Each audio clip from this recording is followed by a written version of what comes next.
Salut tout le monde et bienvenue dans Spoon TV. Alors Spoon TV, qu'est-ce que c'est ? C'est la première chronique de la chaîne qui ne traite pas de jeux vidéo. Et oui, je vous l'avais promis, ça faisait très longtemps que je vous disais attention, si Spoon n'est pas une chaîne gaming, il y aura plein d'autres choses et plein de thèmes abordés. Et bah enfin ça arrive et je suis très fier de vous présenter ce premier épisode, j'espère qu'il vous plaira. Alors Spoon TV, qu'est-ce que c'est ? Comme son nom l'indique, on va parler de TV, on va parler de séries télé plus spécialement. Et pour ce premier épisode, on va commencer par Ash vs. The Evil Dead. Alors, Ash vs. The Evil Dead.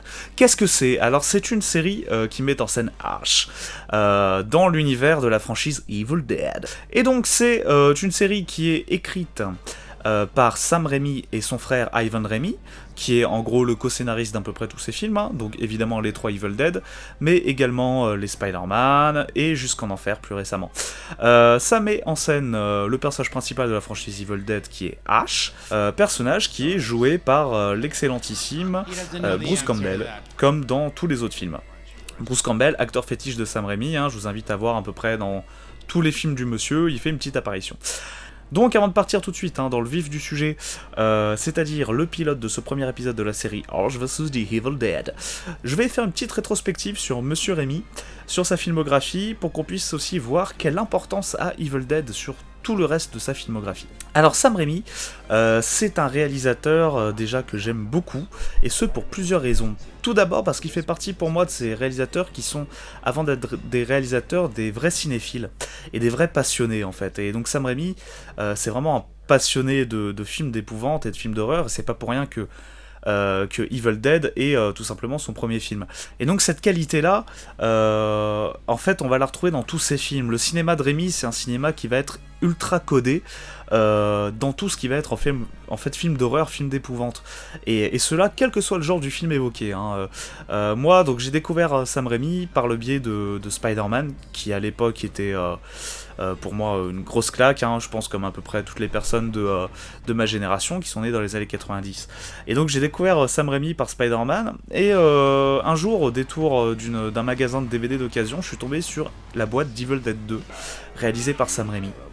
Et donc là je me suis dit Sam Raimi, réalisateur de Spider-Man, un de mes films préférés, allons-y, voyons ce que ça va donner. Et là, comment vous dire, ma surprise, quelle ne fut pas ma joie devant ce chef-d'œuvre.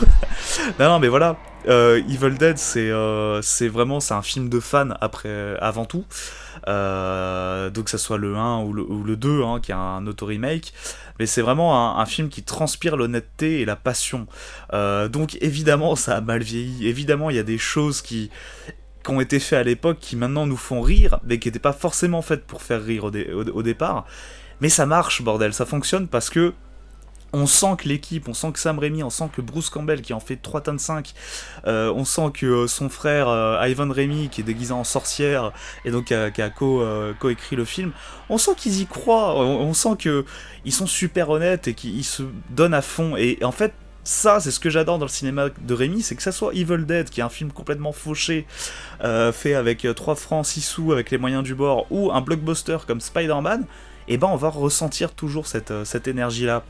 Et voilà, donc comme je disais, c'est un cinéma ultra codé, et en fait on peut faire un parallèle entre Evil Dead, du moins la trilogie Evil Dead, et tout le reste de sa filmographie en fait. Que ce soit dans Spider-Man 1, où on a le personnage de Harry Osborn, qui est joué par William Dafoe, qui se transforme en bouffon vert, et il y a tout ce dialogue en fait qu'il va avoir avec lui-même, avec son reflet, où il commence à tomber dans la folie. Donc ça, c'est clairement un parallèle qu'on peut faire avec Evil Dead 2, avec la scène où Ash va se parler à lui-même, où il va également sombrer dans la folie. Et on a également la même chose dans Spider-Man 2, avec la séquence où le Docteur Octopus est en salle d'opération, se fait opérer, et là, quand on connaît vraiment pas le cinéma de Raimi, on se dit, mais bordel, qu'est-ce qui est en train de se passer là ? Le réalisateur a complètement pété un câble, parce qu'on est clairement dans une séquence qui transpire le film de genre, quoi, et qui transpire Evil Dead, tout simplement la franchise Evil Dead, que ce soit la tronçonneuse, que ce soit la présence de plans en courte focale, que ce soit la présence des plans obliques qui sont si chers à Raimi et à toute façon qui font les codes du cinéma d'horreur, quel que soit le film d'horreur, on a ce côté-là, on a les plans obliques, ce qui fait également tout le cinéma de Raimi, c'est les mouvements de caméra très rapides, complètement fantasmé, quoi, qui symbolise vraiment une entité propre, une entité néfaste. Et ça, on le retrouve dans Spider-Man 2, Spider-Man 1, qui sont pourtant des films qui sortent de Marvel, qui sont taillés pour être des blockbusters. Et le bonhomme, Monsieur Raimi, là, il arrive quand même à injecter sa patte et à dire, je m'en fous, moi voilà, ce qui me plaît, c'est de faire ça. Et ça, j'adore. Je trouve que c'est bien parce qu'il s'est pas vendu, en fait. Et le meilleur exemple pour moi, en fait, de ça, c'est le Monde Fantastique d'Oz, qui est une commande clairement de Disney, qui est dans son ensemble assez formaté Disney, mais il y a 2 scènes qui en ressortent vraiment, où on voit que Sam Raimi s'est libéré, et où il a vraiment insufflé en fait sa patte, quoi, et sa façon de faire. Et ça, c'est quelque chose que j'aime beaucoup chez Raimi, c'est qu'en fait, il va réussir à balancer ce qui va servir au film, ce qui va servir au propos, tout en réussissant à se faire plaisir et à injecter sa propre vision des choses et son propre style.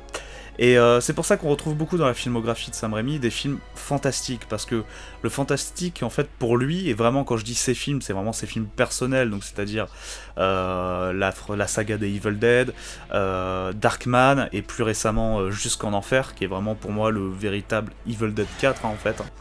Et en fait, voilà, ça va tous être des films à connotation fantastique, parce que ça va être un prétexte, en fait, pour lui, pour pouvoir s'amuser, parce que le fantastique, c'est une porte sur tout et n'importe quoi, c'est une grande ouverture pour un réalisateur, et ça, Sam Raimi, il l'a bien compris.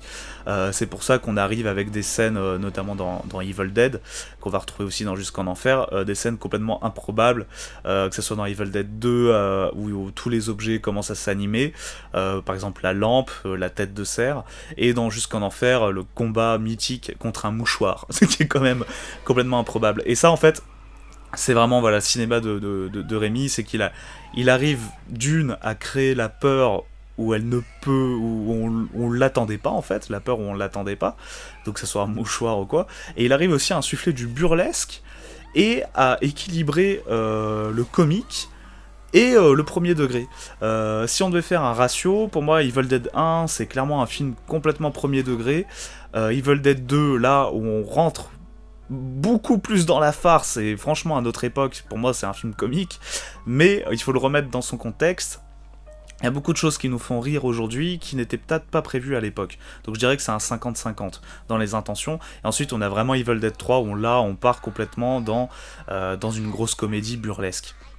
Et donc voilà, donc nous voilà aujourd'hui avec le retour de cette franchise vraiment aux commandes de Raimi, hein, je parle pas du remake qui a eu lieu l'année dernière, mais là voilà, donc c'est une attente qui était énorme pour tous les fans. Et voilà, le premier épisode est sorti, c'est écrit, donc comme je disais, par Sam Raimi et son frère. C'est réalisé, donc ce premier épisode, par Sam Raimi. On retrouve Bruce Campbell, on a toutes les bases pour faire quelque chose de génial. Et donc vous me voyez venir.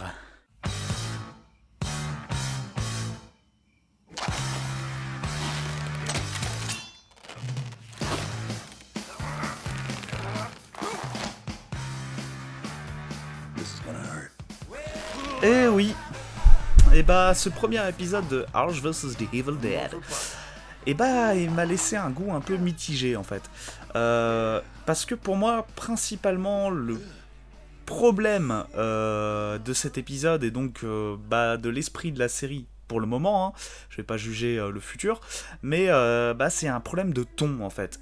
Parce que comme je le disais dans mon introduction longue et interminable, la force pour moi du cinéma de Raimi, c'est d'avoir trouvé un bon équilibre entre l'humour, le comique de situation, et le premier degré, en fait. Et en fait, là, cet épisode, il commence tout de suite dans de l'humour à outrance. Mais ce qui faisait la force, en fait, des films, Evil Dead, c'est que cet humour, c'était toujours un comique de situation, et je sais pas comment expliquer, en fait. Il y avait toujours... Enfin, ça marchait, en fait. Il y avait toujours cette impression que l'humour était là, sans être forcé, en fait. Voilà. C'était un film horrifique, comique, mais les deux arrivaient très bien à cohabiter ensemble. Il n'y avait pas cet effet un peu... attention, c'est un gag, ce que vous allez voir, il faut rire. Pas du tout. En fait, c'était cohérent dans son tout. Pendant tout le film, ça nous véhiculait cette envie de rire. Et en même temps, il y avait ce côté effrayant, il y a ce côté très premier degré quand même dans les Evil Dead. Hein. La scène avec la comptine qui est chantée par la grand-mère d'un des protagonistes, qui est quand même une scène quand même super marquante. L'histoire du cinéma, hein, je parle surtout du premier, mais on le retrouve aussi dans le deuxième, ce côté-là. Et l'humour, c'est un humour un comique de situation, mais qui fait partie intégrante du film, en fait. Et là, dans la série, dans ce premier épisode, j'ai eu l'impression que c'était un peu forcé, que c'était vraiment écrit complètement pour faire rire. Et du coup, il y a des passages premier degré, mais qui fonctionnent beaucoup moins, en fait. Et alors, pour moi, le premier problème, c'est le personnage de Ash qui n'est plus que l'ombre de lui-même, en fait. Hein. Ce qui fait la force des films Evil Dead, c'est que Ash, même si c'est un personnage un peu pâteau qui, dans le 3, en fait, va mal lire la phrase, voilà, et va foutre la merde un peu partout, ça n'empêche que c'est quand même un personnage badass qui moi, je trouve est quand même assez respectable, voilà, qui a du succès un peu auprès des femmes et tout. Ça on perd complètement, hein. Au début de la série, il vit seul dans une caravane, c'est un peu un loser qui va dans des bars 10 minutes avant la fin pour essayer de se taper une femme en faisant croire qu'il a perdu sa main, en sauvant un gamin, tout ça, bref. En fait, on souille complètement l'image de Ash, et donc ça me fait penser à un film qui avait été réalisé par Bruce Campbell, où il s'auto-parodiait, et c'est exactement le même personnage. Dans ce film-là, c'est Bruce Campbell qui joue en fait son propre rôle, qui vit tout seul dans une caravane, et en fait, il va avoir une momie ou un truc comme ça qui va arriver dans une ville, et donc là, il y a un gamin de cette ville-là qui est fan donc de Bruce Campbell, donc de l'acteur, et de la franchise Evil Dead, qui va venir le chercher pour lui dire s'il vous plaît, aidez-nous à nous débarrasser de ce monstre et tout. Enfin voilà, c'est un petit film assez sympa et tout. En fait, ce qui me dérange, c'est que c'est exactement le même personnage. Dans ce film de Bruce Campbell où il joue son propre rôle, c'est une auto-parodie de lui. Là, dans Evil Dead, c'est la même chose. Limite, ça pourrait être un spin-off, enfin, c'est exactement la même chose, dans la série Evil Dead, hein, j'entends. Et je trouve ça super dommage. Alors, voilà, l'épisode, il commence là-dessus, où il pose direct les bases d'un humour un peu gras, un peu pâteau, qu'on n'avait pas dans les films, quoi. Du coup, je trouve ça un peu dommage. Et là, on a l'apparition du titre, et juste après, on a une scène d'exposition qui, elle, est pour le coup géniale, qui est vraiment super réussie. On retrouve tout le côté premier degré d'Evil Dead. Et là, je me dis, bon, ok, ça peut être intéressant, mais le problème, c'est que du coup, ça marche pas, on a l'impression de voir deux choses complètement différentes, deux univers complètement différents. Et donc cette scène d'exposition, elle va mettre en scène une inspecteur de police, dont le nom m'échappe, qui va enquêter, en fait, qui a entendu des cris, on lui a signalé les cris d'une femme dans une maison, donc elle est avec son coéquipier, il rentre là, et donc là c'est les esprits du Necronomicon qui refont des siennes. Et donc là, on a cette scène où il y a cette fille en fait qui est possédée et qui va les attaquer et tout. Et c'est une scène qui est super bien réalisée dans toute la veine de ce que j'aime dans Sam Raimi. On retrouve complètement l'esthétique des Evil Dead, pour ça il n'y a aucun souci. C'est très premier degré du coup. Et en fait, voilà, ça met les bases d'une intrigue qui va avoir à côté, je pense. Hein. On va avoir en fait une intrigue qui va être avec Ash, qui va reprendre les armes, qui va combattre le mal, tout ça, et qui va être en fait avec un sidekick qui est un collègue à lui, qui est un jeune, qui est un collègue à lui de supermarché, avec une fille aussi, qui voilà. Et toute cette partie-là, franchement, c'est de l'humour à fond. Il n'y a pas de premier degré, c'est vraiment du burlesque à fond, mais pour moi ça marche pas parce que on a l'impression que c'est forcé en fait, et c'est super dommage. C'est vraiment chaque plan où il y a Bruce Campbell, chaque scène, il n'y a pas une seule scène où il fait pas une blague, quoi. Et ça c'est dommage parce que dans les Evil Dead, il y avait quand même des scènes premier degré mettant en scène Ash. Je mets de côté le premier parce que pour moi le premier c'est vraiment un film d'horreur pur et dur, mais ne serait-ce que dans le 2 ou le 3, il y a quand même des scènes de premier degré, il n'y a pas que du burlesque où il est toujours en train de grimacer et tout. Et même le comique de situation, le comique physique comme ça, moi c'est quelque chose que j'aimais beaucoup dans Evil Dead. Là c'est moins ça, si ce n'est des scènes qui font complètement et directement référence à des scènes burlesques, voilà, comme avec les assiettes dans Evil Dead 2, là on a la même chose avec des pots de fleurs, bref. Et bah là c'est pas cet humour là qu'on retrouve surtout, c'est un humour plus de dialogue, voilà, qui met en avant le côté pâteau du personnage. Bon, ça vous l'aurez compris, j'ai moins accroché, surtout qu'en fait le plus intéressant pour moi de cet épisode, donc c'est cette intrigue annexe qui se crée avec l'inspecteur de police, qui découvre elle en fait le mal quoi, créé par le Necronomicon.